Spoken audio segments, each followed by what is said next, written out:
Alright everybody, we are talking class-based shooters. You know the ones. We got red boys versus blue lads, we got anime girls versus thick boys, we got Lord Chanka Simulator, and of course who can forget Brink. Actually, no one can remember it since no one actually played it.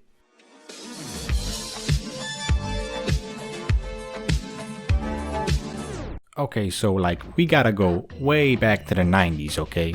Seriously, the 90s were 30 years ago at this point, okay? We're getting old and we will all one day die. Okay, so obviously back then, online multiplayer shooters weren't as big as they are now, but there's definitely some big titles we can already talk about. But let's take Quake specifically today, because Quake had some mods, and one of the mods that Quake had was Team Fortress. And well, it wasn't really what we're familiar with today. I mean, there were classes, but I mean, this is the heavy. And the dude is still faster than the scout in the new game. Anyway, Valve, you know the guys, saw the Quake mod and was like, "Hey dude, let me see, dude, I wanna see, let me. And then they threw this bad boy out. Team Fortress Classic is a game I played back when I had a computer too shitty to run Team Fortress 2, and it was actually kind of fun. There were actually some cool mechanics that Team Fortress 2 didn't even have, such as that the medic, besides healing, could also infect the enemies, and the infection could spread to all of them, slowly draining their health. Or the spy could fake his death lying on the floor, waiting for the enemy team to pass. And also, the pyro had an incendiary rocket launcher, so I'm really glad we didn't stick to the first one. So this is where most would consider that the classes in shooter games were born. You know, you'd pick a character and you'd fit a role in the team. But then Valve really couldn't decide what to do with the sequel, and a bajillion years later, they released the sequel that would absolutely seal the definition of the class shooter.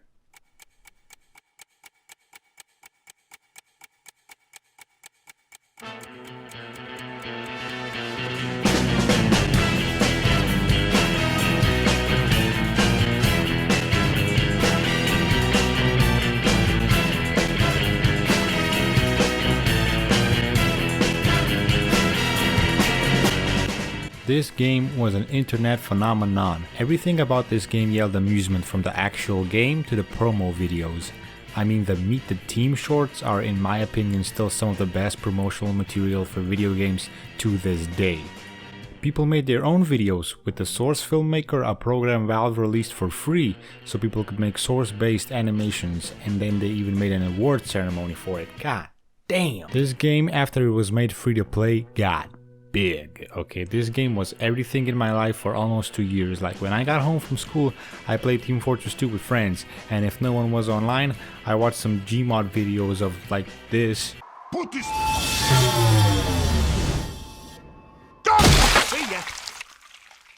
Get that motherfucker!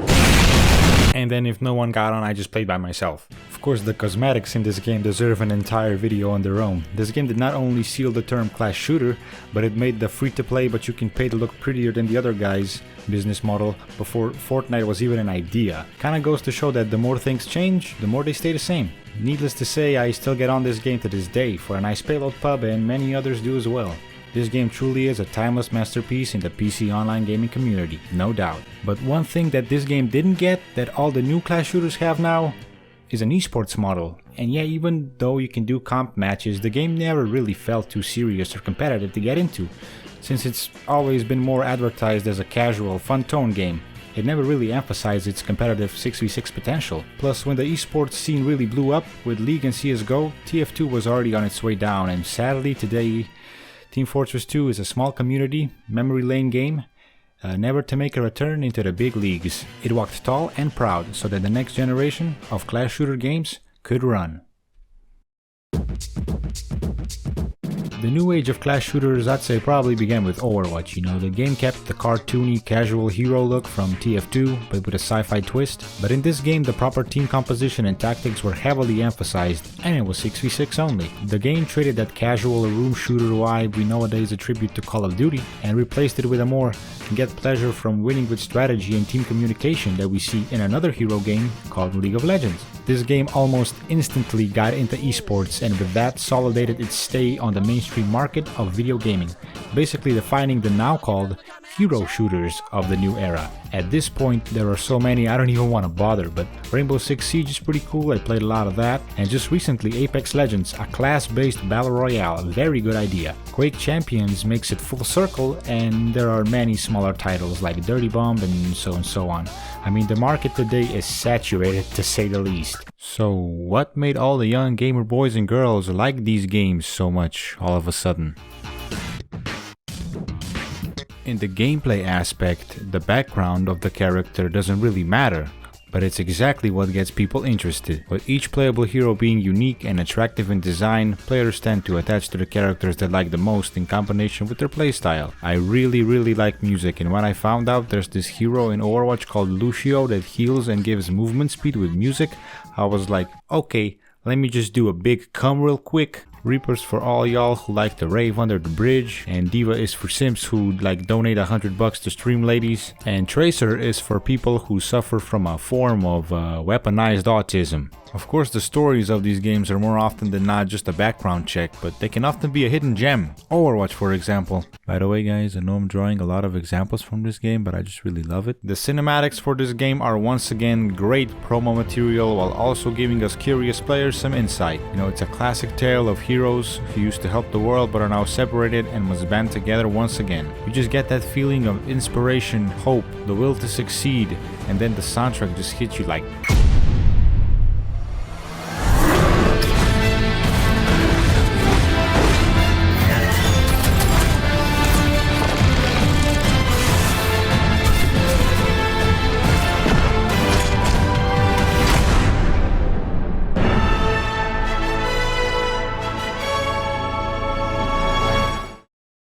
Oh, also, you wanna play damage? Have fun waiting for 10 minutes, asshole.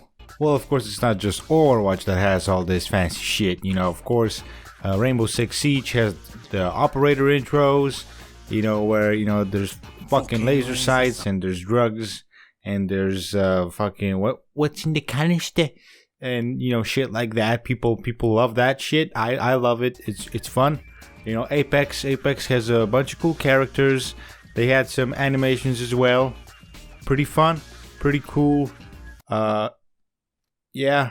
You guys have to know that like all these things that I just talked about that are like make you feel so much feelings, okay? Like all these things don't even change the gameplay at all. And yet it's like the most important thing for getting people interested. Oh, you know what's also interesting?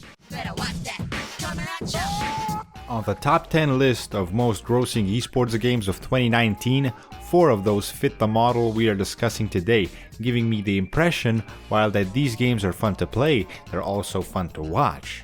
Especially when like everyone on the team is like a god. Being at the top rank in these games is no cakewalk. Like players need to grind characters, they need to research tactics and statistics, and they need to gather a good team for them to be able to compete on a global scale.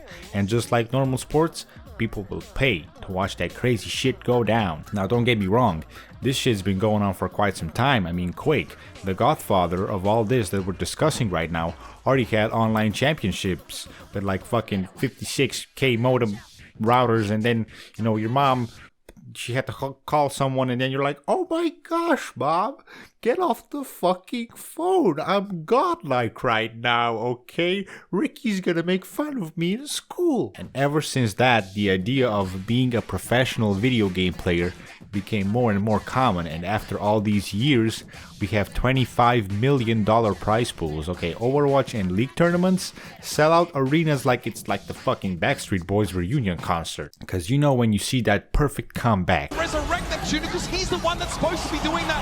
Hot was knocked away. Jesse gets aggressive in the fusion, realize they're going to try and hold on. Oh, no! Last second push, that win against all odds. Fire, is this the answer to their problem? And Juno's down again.